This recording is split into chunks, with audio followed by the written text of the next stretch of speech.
Ever cut someone off and never looked back? Right, I did, if so. When my mother lifted her voice over clinking glasses and said that one child did everything right, the room did a polite little freeze the way people do when they do not want to be caught enjoying someone else's humiliation.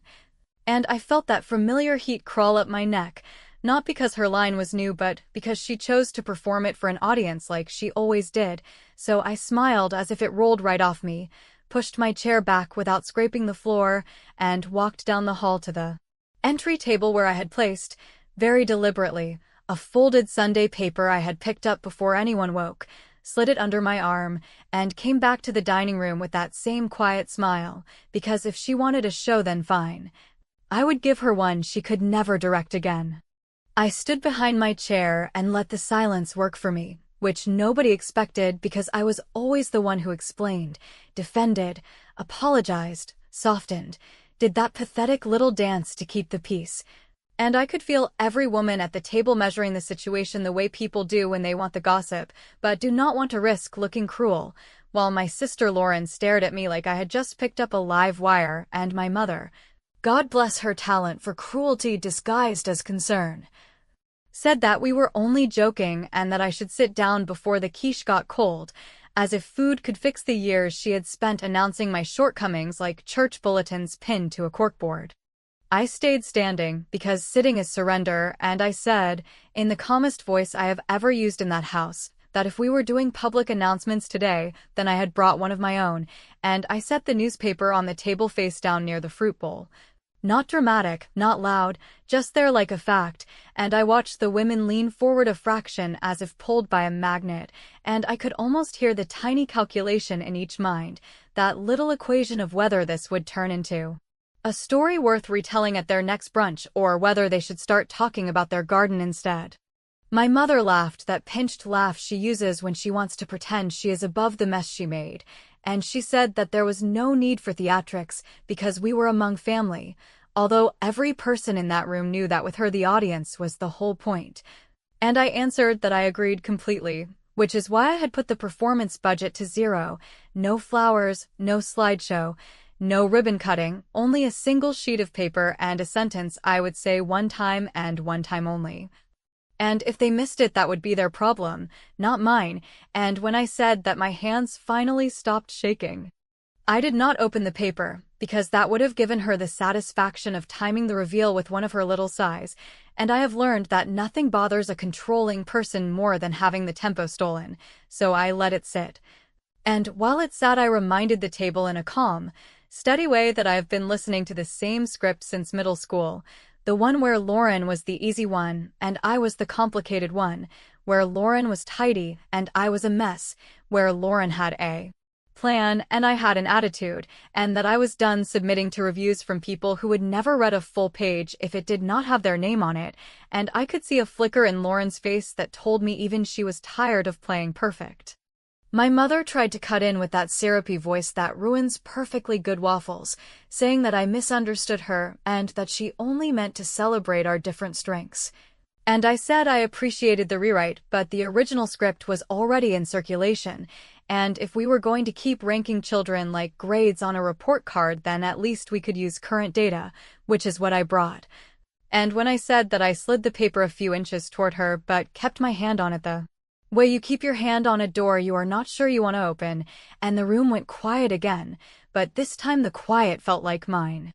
Here is the part that felt like revenge without a single raised voice or thrown plate, the part that made the air shift and the hierarchy tilt. I told my mother that I would not be answering any questions at this table, that I would not be offering footnotes or context or letting anyone translate my news into the language of their comfort, and that if she wanted to keep speaking in headlines, then she could read one when I decided the time was right,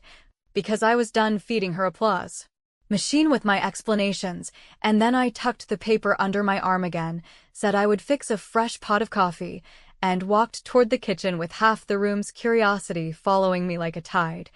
leaving behind a mother who finally understood that the stage she built had a new director, and a table full of friends who could not stop staring at the one prop I refused to show them yet. In the kitchen, with the faucet humming and the coffee scooping into the filter like a little metronome that refused to rush for anyone's ego, I realized how many years I had spent treating moments like this as emergencies I had to put out. How many times I had stepped in to soothe my mother or defend myself or patch some new hole that opened when Lauren tripped over her own legend, and the realization felt less like anger and more like a calm inventory where the numbers finally added up. Because if a person keeps a ledger in her head long enough, she eventually sees the pattern in the math they never checked, and mine said that the only way to win a rigged game was to stop playing it and start writing the rulebook on the side. I thought about every comparison that was disguised as advice, every holiday when my mother introduced Lauren to someone as the one who made good choices and introduced me as the one who was finding herself. Every time she rehearsed that line about my attitude as if it were a diagnosis from a specialist, and I remembered the moment I decided to go quiet. Not me quiet, but strategic quiet, the kind that keeps an idea safe while it grows teeth. And how I learned to nod in the right places while I filled notebooks at night, worked jobs that did not flatter anyone's social media but paid for the tools I needed, and built something that did not require their applause to be real. Lauren loved a stage, and my mother built her one out of other people's attention, which worked perfectly until the cracks that had always been cosmetic started to go structural, because there are only so many times a person can be rescued from late payments,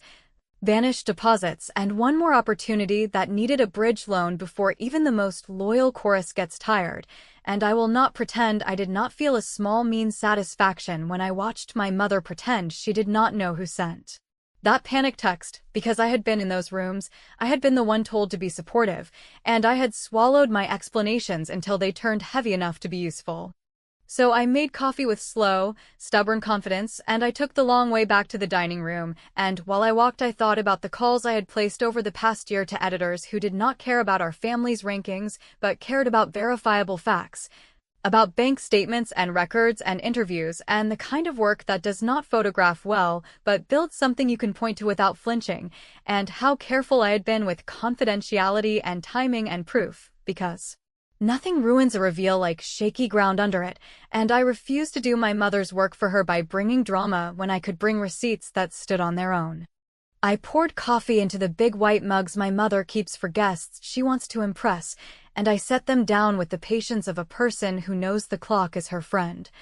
And I told the table in a quiet voice that today was not about changing my mother's mind, because I finally understood that her mind is a locked cabinet and I do not have the key. Today was about changing the room. And the room can change when enough people in it hear a new story and recognize it as the more honest one, and if that sounded like revenge, I could live with the label, because revenge does not always mean fire. Sometimes it means oxygen withheld until the old narrative chokes and collapses on its own. The women held their cups like they were bracing for a confession, and Lauren watched me with that half-bored, half-worried look she gets when she is not sure which version of herself to perform. And I almost felt sorry until I remembered that pity had never protected me. Then I remembered the call I had scheduled for this morning because the editor wanted a quote from a family member, and I had said they could try the house line during brunch if they were brave, since my mother liked audiences. And this would be a fair one, and the editor had laughed and said they were used to tough rooms, and we picked a window that aligned with the print cycle and the town's appetite for fresh gossip disguised as civic pride. I slid the folded paper back toward my mother and told her that if she wanted to keep speaking in headlines, then this was her chance to use one that did not hurt her daughter. That she could make a choice right now between being the woman who kept score and the woman who got quoted saying something she might actually be proud of in a day or two when the town started repeating it, and I said it softly, because power does not need volume. And while the room processed the new math and Lauren shifted in her chair and my mother opened her mouth to start another explanation that would rearrange the past into something more flattering, the phone on the wall began to ring and every head turned. And I looked at the receiver like a starting gun I had placed on the table and said, with all the calm I had earned, that if she wanted to be part of my story she could answer it, because the editor was waiting. The phone kept ringing with that steady, old-house urgency that never learned subtlety, and I watched my mother stare at it like it was some rude guest who had arrived without a dessert, while the women around the table pretended to sip and Lauren checked her face in the blank reflection of a dark window, until I said, not loud but clear, that she could let it ring out if she wanted, and I would call the editor back from the driveway where the connection would be even sharper, and the only thing worse than being quoted is being quoted after you refuse to answer, which is what finally moved her, because for all her control she is allergic to looking small. She lifted the receiver with that brittle poise she saves for inspectors and pastors, and before she could smooth the scene with her rehearsed warmth, I pressed the speaker button and set the bass on the table, because if we were doing this, we were doing it with everyone hearing the same words at the same time, and the editor greeted her by name in that friendly, focused voice of someone who has already gathered the facts and is now collecting the color, and asked for a brief reaction to her daughter being the lead organizer named in the front page piece about forcing the investment group to honor their severance agreements and health benefits for the plant workers they tried to discard, which is the moment when the room exhaled. Because even the women who came for gossip know what it feels like when a paycheck disappears and a promise gets downgraded to a shrug. My mother tried to pivot the way she always does, into vague words about family being complicated and every child taking her own path, soft phrases that keep her hands clean. And I let her do it for exactly one sentence before I stepped in with a tone I did not know I had, calm and slow and precise, telling the editor that my mother would be happy to give a clear statement on how it feels to see her daughter's work help hundreds of households keep their coverage through the winter, and how it feels to know that, while some people were busy measuring children like trophies, other people were busy building something that paid doctor bills on time, and then I stopped talking and let the quiet do the rest. The editor, who is nobody's fool, said they would paraphrase if we preferred, but that a direct quote would carry more weight, and my mother's eyes flicked to the folded paper like it might bite her. And I could see her calculating whether she could still shrink me and save face at the same time, until she realized there was only one door out of this room, and it required a sentence she had avoided for years, so she said, carefully, that she was proud of her daughter for standing up for workers, and that sometimes the child you underestimate is the one who can carry a town on her back when it matters, and the editor repeated it back for confirmation and asked if they could use her name, and she said yes, because once you step into the light you cannot ask for the dimmer. Lauren coughed into her napkin like pride might be contagious, and I watched a lifetime of hierarchy wobble on its pedestal, not from a scream or a scene, but from a sentence that locked itself into the record where it could not be cleaned up later. And when the editor thanked us and mentioned a midday update to the online story and a follow-up for the Monday edition with family reaction pulled into the sidebar, I thought about all the nights I had swallowed their judgment so I could keep my plan intact, all the invoices I had chased and the contracts I had read line by line until my eyes burned, all the meetings where I held my ground without giving them a show, and I felt something in my chest settle into place. I ended the call with a thanks that did not flirt, closed the speaker, and set the receiver back into its cradle like a flag planted in stubborn soil. Then I turned to my mother and said, as gently as I could manage, that she had made a good choice and that saying the right thing on the record sometimes becomes a habit if you let it, and I slid the folded newspaper toward Lauren because if there was going to be a next move it would not be my mother's. And I told my sister she could be the one to open it for the table if she wanted, since she has always loved being the center of a room, and Lauren reached for it with hands that looked steadier than they felt, because she knows what it means when the spotlight moves. And just as her fingers slipped under the fold and the first black line of the headline showed itself, I said that before anyone read a word, there was one more thing they needed to hear from me, and I let the suspense sit there, heavy and deliberate. Because this time the tempo belonged to me. I told them that before anyone unfolded that paper and pretended this was a sweet surprise we could frame like a holiday card, there was a piece of the story they needed to hear from me directly. Because I was done letting other people translate my work into something tidy and unthreatening, and I said it in a steady voice that did not ask permission, explaining that the headline was not a trophy I stumbled into, but the visible part of a plan I had been building in plain sight while everyone treated me like background noise, a plan that started the first time I watched a supervisor lock the office door at the plant and tell grown men and women to take their medicine and be grateful for a half measure. A plan that grew when I realized the investment group did not fear our anger, but they did fear documentation, steady pressure, and a story that would not let them hide. I told the table that I learned to stop arguing about my reputation and started building leverage instead, which meant learning how the benefit package was structured, learning which vendors were billing for warm air, learning who on the board liked applause more than profits and could be moved if the spotlight turned. And then I described, not to brag, but to make the picture honest, how I pulled together church volunteers who understood scheduling, plant veterans who understood which promises were bluff, retirees who still held a sliver of shares and were willing to sign over proxy votes if I could promise them a clean fight, and how I kept my mouth shut in this house, because nothing kills momentum like a relative who needs to be soothed before dinner. And when I finished that sentence, I looked at my mother and said that not every quiet is surrender. Sometimes quiet is a strategy that keeps the work from being chewed up by people who want control more than results. Lauren tried to pivot the mood with a joke about me finally discovering my calling as a professional rebel, and I let it hang there for exactly one heartbeat before I said that rebellion without receipts is just noise, and I added, without raising my voice, that some of my receipts came from a consulting deck that had been making the rounds in a small circle, a deck that suggested messaging paths to make severance cuts sound like modernization, a deck that treated families like line items and framed the union clinic as a legacy perk to sunset, and I saw her face shift in that quick way it does when she remembers something she hoped I never learned. So I told her that when I recognized the language, I asked a simple question to a contact who owed me a favor, and the answer was that a boutique firm had been paid to flirt with the messaging, and that someone I grew up with had touched that file. Before anyone could turn this into a courtroom, I said the part that mattered most to me, which is that I did not name her to the reporter, and I did not include her name in the packet to the state mediator.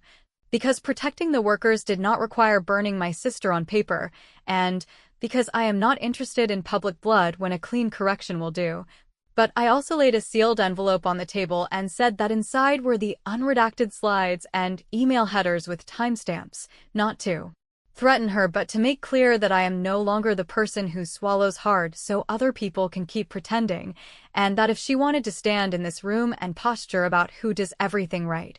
I was prepared to open the envelope and let the record speak for itself, which I would prefer not to do if she could find her spine and say out loud that she had been careless, that she had treated other people's jobs like a branding exercise, and that she would never do it again. My mother tried to rescue the scene by saying that families make mistakes and that this was not the time to air insider details, and I told her that the time for hiding was what created the mess in the first place,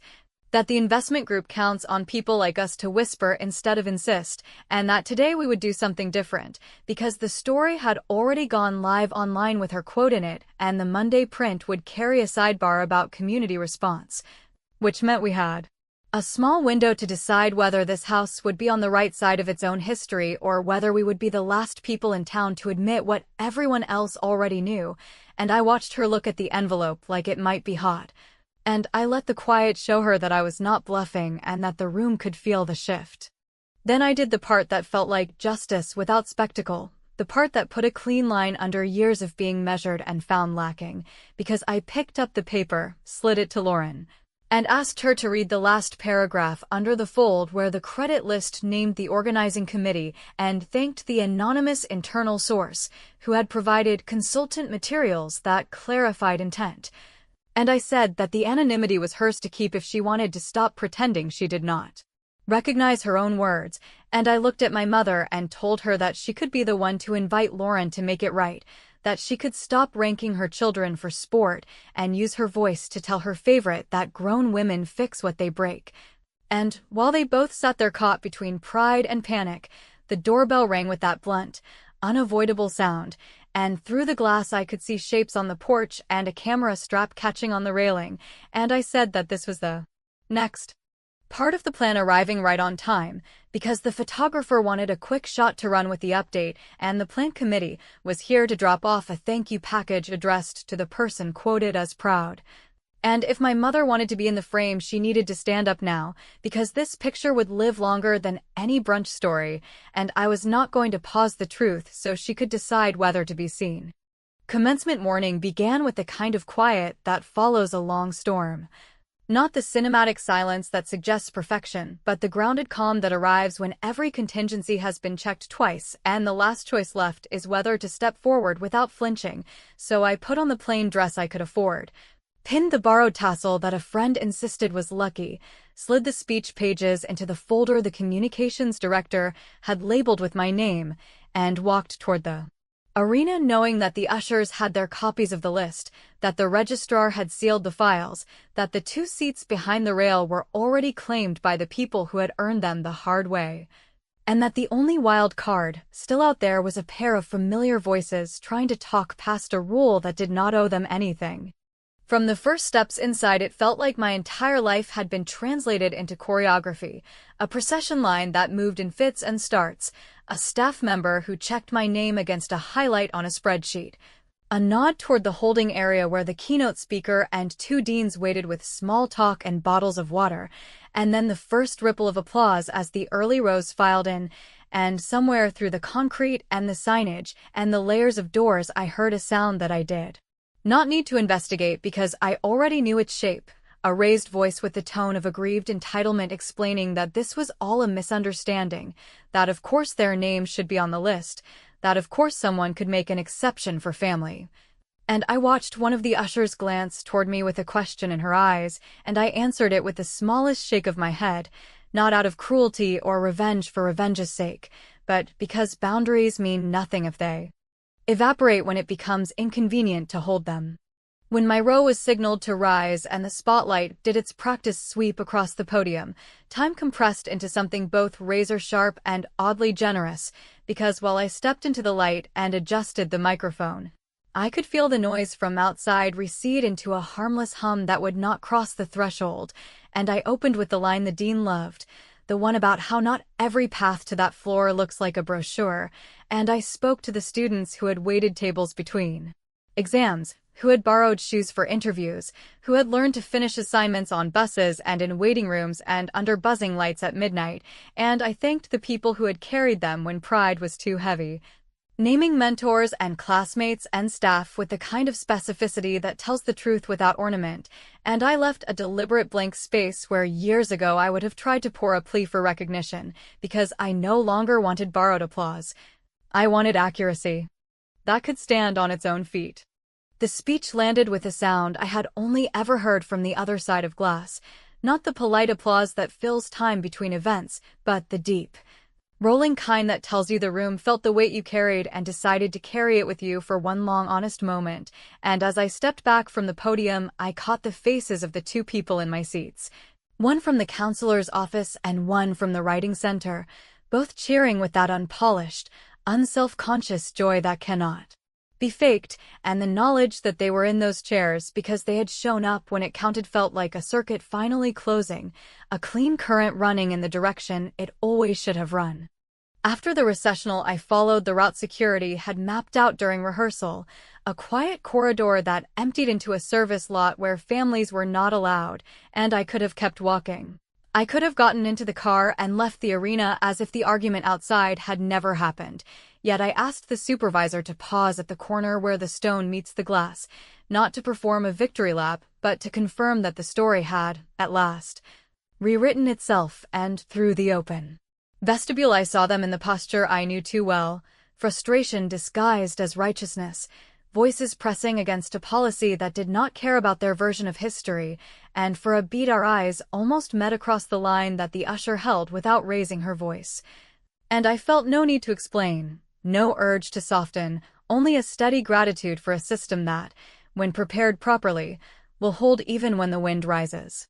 I left without speaking, not because I was afraid of what might come out if I tried, but because the best end to a long fight is not a speech at a doorway, it is a life that does not require that doorway anymore. So I walked to the green room where a small envelope waited with the final paperwork for a research position that would carry me into the next season. I signed my name on the line that had been offered based on the work no one else did for me, and I sent a single message to the counselor who had sat with me on the worst afternoon of that first year, asking where she wanted to meet for dinner so I could hand her the extra copy of the program with the dedication printed exactly as I had written it. And as I pressed send, I understood that the last move had never been about keeping anyone out. It had been about keeping myself in, and that I had done it so completely that the argument outside the door no longer felt like a threat or a test. It felt like a distant echo from a house I no longer lived in, a house that would have to learn, finally, that when you tell a child she is on her own, you do not get to stand beside her when she proves you wrong.